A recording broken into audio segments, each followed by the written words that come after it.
కేంద్ర ప్రభుత్వం వెంటనే లేని పక్షంలో దేశంలో ఉన్న ముస్లింలందరూ ఐక్యంగా ఈ యొక్క బిల్లును వ్యతిరేకంగా పోరాడుతున్నారు.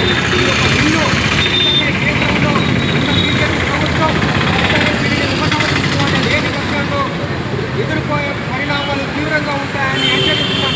అలాగే రాబోయే ఎలక్షన్లో కూడా కేంద్ర ప్రభుత్వం ఈవీఎంలు వెంటనే తొలగించి బ్యాలెట్ ద్వారానే మన ఎలక్షన్ కమిషన్ బ్యాలెట్ ద్వారానే ఎలక్షన్ జరపాలని కూడా ఈ ముస్లిం హక్కుల సాధన సమితి డిమాండ్ చేస్తుంది. అలాగే ఈ యొక్క బిల్లు ద్వారా అనేక సమస్యలు ఉన్నాయి.